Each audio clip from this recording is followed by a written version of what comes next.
With representation getting a lot better in Hollywood and there being more Asian stories, I've noticed that quite a few of them explore the dynamics between Asian kids and their parents, be it when they're a teenager or when they're a full-grown adult. A recurring trope is that the parents want their kids to abide by the model minority myth in some sort of way, by achieving a higher degree of socioeconomic status through education, prestigious jobs, and have an acceptable marriage. The point of contention is that the kid either does not want an idealistic marriage, or they want to pursue the arts instead of becoming a doctor. They have to hide this love that they have for something, and a big plot point is that said thing will be revealed, and or the kid is terrified that they will disappoint their parents because of their life choices. I'm going to dub this as the Asian Diaspora Familial Relations trope. I came to the realization that these narratives are very similar, if not the exact same, as coming out as LGBTQ movies. If you look at me quickly, you should figure out that I'm an Asian. And whether you've been watching me for a while and you've seen me drool over almost basically everybody, or you've noticed that cute little flag in the background there, you should know that I am one of the queers. And I'm also in my 20s, therefore I am young. Relatively.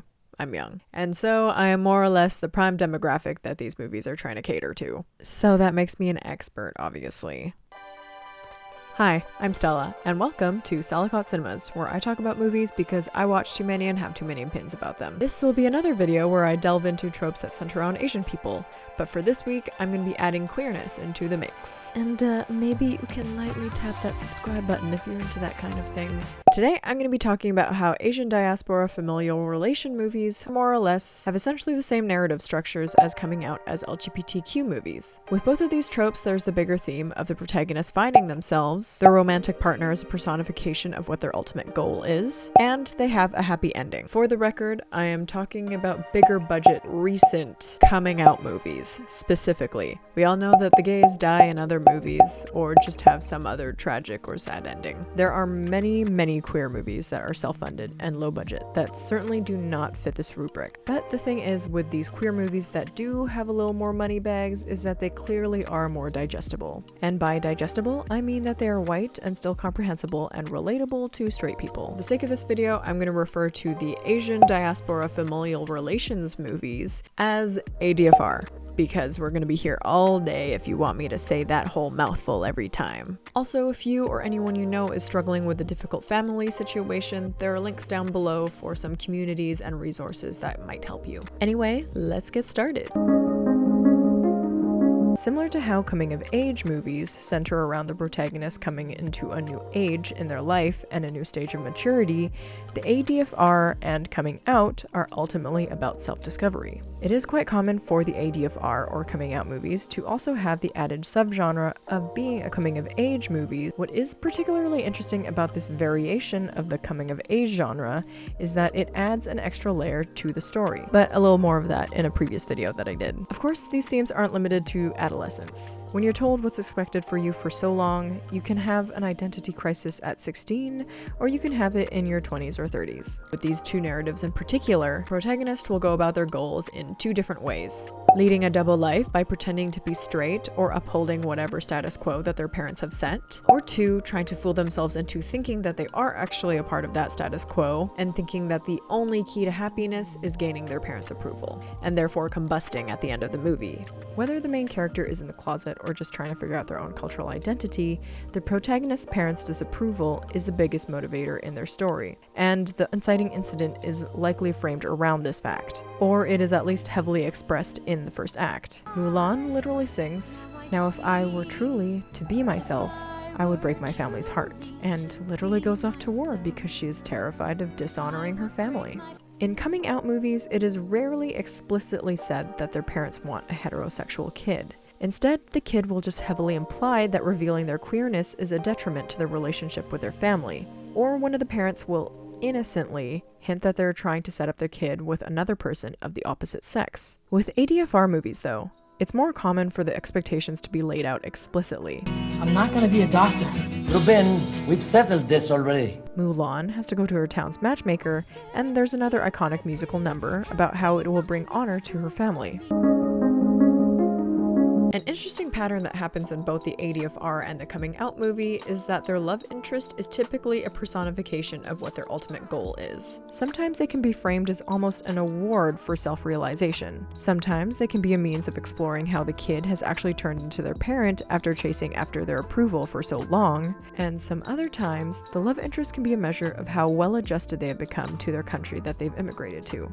With coming out movies, there is a very clear and obvious understanding that their non-heterosexual love for another character is a symbol for whatever stage their acceptance of their sexuality is. While their sexuality is hidden, so is their partner's, be it through the protagonist purposefully trying to conceal the identity of who they are dating. Do you know how painful it's been to watch the person that I love hide me? I am not hiding you, I am hiding me. Or the story and plot itself just has not revealed who the partner is yet. In Love, Simon doesn't discover who his secret admirer is until he's fully owned up to how he lied and mistreated his friends as a means of suppressing his sexuality. It isn't until he's come out on his own terms does he get the reward of Blue, aka Bram, revealing himself and coming out on his own as well. And they have their own happy ending. In Love, Victor, the spin-off series to the movie, it's revealed that however many years later after that event on the Ferris wheel, Bram and Simon are still together. For years, Pallavi in Evil Eye has been pressured by her mother to get married to an Indian man. In her case, her romantic interest is a very clear personification of her longing for her mother's approval. She accepts blind dates that her mother will set her up on every so often, but none of them seem to stick, until she meets Sandeep on her own,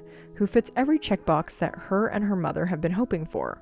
He's Indian, rich, and good looking. The movie suggests that she does have a fondness for him, but she's not deeply in love with him. Had it not been from the constant pressure that her mother had given her under the guise of wanting her daughter to be happy, Pallavi likely would not have pursued this relationship as aggressively as she did. Despite how much her mother wants her to get married, her mother's still very dubious about the relationship, and expresses that the way that Sandeep has been acting was very similar to her abusive ex-boyfriend that she had before she was with Pallavi's father. At the end of the film, it's revealed that the abusive boyfriend was reincarnated into a different person, and that history had repeated itself. Sandeep was a stand-in for how much Pallavi was craving her mother's approval, so much so that she had gone and almost relived her mother's trauma instead of growing into her own person. What has become noticeably common in a lot of ADFR movies is that the love interest is almost always integral to how well adjusted the main character is to their adoptive country. But notably, the protagonists live in these relatively nice houses and or predominantly white neighborhoods. Their friends are mostly white, the people they idolize are white, and their love interests are typically white. In a few of these examples, it is made a point of conflict that they are not dating within their own race. I think from a completely narrative perspective, this choice does make some logical sense on a surface level. Javed in Blinded by the Light and Rose in Yellow Rose idolize these very white musicians and also live in racially hostile neighborhoods. Javed is constantly harassed by skinheads, and Rose's mother literally gets deported. It could be argued that in Javed's case, it's almost to the point of convincing him to form some internalized racism. You should be listening to our music before you start getting confused and hating yourself. With the added fact that they are surrounded by whiteness, it again does make a lot of sense narratively. And in Javed's case, he does at least have another Asian friend who he can relate to and is really close with. However, Rose in her story is only uplifted by these well-adjusted white people. All the other people of color in her life leave her in some way. Her mother gets deported. Her aunt, aka Queen Leia Salonga, has a white husband that doesn't want Rose there, therefore Rose leaves. And her friendship with her coworker Jose, an undocumented Mexican immigrant, is very brief because he gets taken by ICE. And in place of those people, the only stability that she gets is from these white knights. Her boyfriend, who drives her around, and also provides her with his aunt, who is conveniently an immigration lawyer, Jolene, a bar owner that provides her with a job and a room to stay, and Dale Watson playing himself as the motivator for her to start her own musical career. And when ICE raids Jolene's bar and takes Jose, there's this one very strange moment where Rose makes eye contact with the ICE agent and he just decides to spare her. The problem with this is that it weaves an inaccurate perspective that racism is only bureaucratic and faceless. Yes, systemic racism is very prevalent, and that is a problem, but somehow Rose kept finding herself in the presence of people who were quote-unquote some of the good ones, instead of finding avenues to progress her narrative on her own or be involved with other people of color. Also, they literally had two iconic Filipino Broadway stars and they didn't give them a duet. was a music movie. They had Dale Watson playing himself. Why did they just have Lea Salonga playing herself, and then she could have been the mentor, and they could have developed their relationship instead? It was right there. Then there are also examples of when initially the protagonist is surrounded and attracted to white people in the beginning of the story, but once they have been exposed and finally accept their own mother culture, they fall for someone of their own race. Of course, there's absolutely nothing wrong with dating within or outside your race. What I just find really disappointing and also really curious about this direction of narration is that these movies make it seem like when you're an Asian immigrant, the only options for romantic interests and friendships are white people or your own people. While some of them, like Blinded by the Light, the main characters are in smaller towns and don't have as wide a variety of races. But in Bet It Like Beckham, Jess is a metro ride away from London, and the women in the Joy Luck Club live in San Francisco. Both of these cities are incredibly multicultural, and yet none of these stories feature an interracial couple that isn't intermingling with white people, or even have friends of other races, or even have friends that are Asian from other countries. The closest that we do get is Lara Jean Covey having crushes on multiple different guys to All the Boys I've Ever Loved Before, and she does have a brief fling with John Ambrose in the sequel, but that's mostly it for specifically ADFR movies. However, the biggest emphasis I want to put on is that most of these people live in these idealistic neighborhoods, rather than show interesting stories about Asians in impoverished areas. And when they are impoverished, they're still somehow only exposed to white people. I might just be living in a bubble because I live in a city that has a very dense Asian population, but the majority of my friends are other Asians. Maybe not necessarily other Filipinos, but Chinese or Vietnamese. While our parents might not intermingle, it's very common for first-generation kids to at least have friendships with kids from other countries.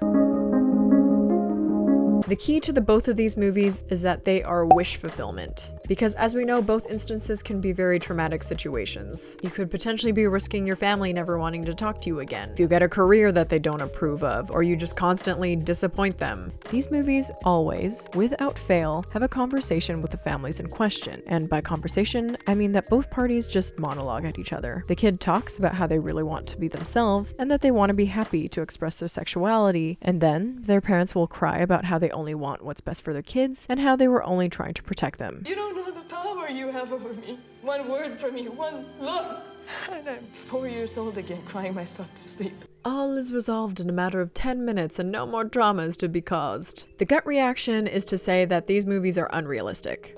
Because they are. Yes, there might be some big blow up or a dramatic argument, but as we all know, it is very rare that either party will actually listen to the other. Never mind have a cathartic realization that solves everything. Whatever dramatic blow up that's going to happen between these two parties is not typically going to be constructive. Never mind actually have a happy ending. Your daughter is turning into a damn man right in front of your eyes and you can't say. However, realism is not what many ADFR and bigger budget coming out movies are for. A lot of us have been maybe kicked out or had to move away from their families. Some of us live with or near our families and constantly get passive-aggressive comments here and there. A lot of this resentment can be turned into a simmer rather than a big explosion. So many of us want to hear the words that our parents are proud of us and love us no matter what, and let us live out the lifestyles that we actually want. And actually mean it. Now, don't get me wrong, because there are definitely some families that are privileged enough to be loving and accepting. Full disclaimer, I have very loving parents that are very great and very supportive. They are genuinely my favorite people to be around, and I would be doing them a disservice if I made it seem like they aren't. A strong familial bond doesn't happen within a quick, dramatic argument where one or two of the participants throw damaging words at each other. That's built up with multiple, healthy discussions throughout the years. Sure, there are some missteps along the way, but it's certainly a difficult thing to wrap up authentically for a third act of a movie. That doesn't change the fact that emotional abuse is so prevalent in parenting that there are many communities online dedicated to supporting people that have been abandoned by their families. To be part of your family. I don't want to be a part of my family.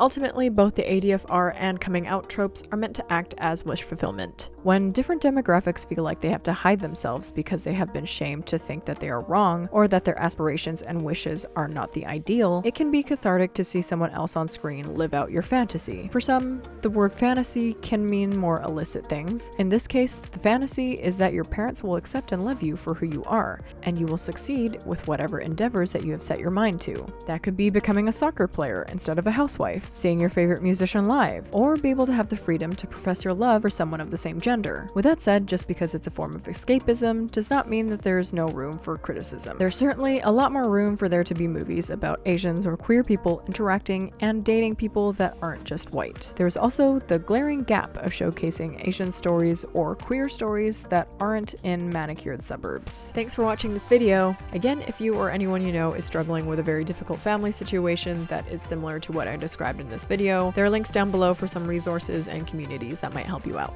And if you enjoyed this video, maybe give that like button a little tickle and gently caress that subscribe button. I do videos every other Tuesday, but if there's a movie that has moved me, I might just do a quick and dirty, super fast review of it. So don't forget to flick that bell so you get notifications every time I post. I don't know what I'm trying to do with these verbs. Anyway, I've been Salacut Cinemas. Thanks for watching. Bye.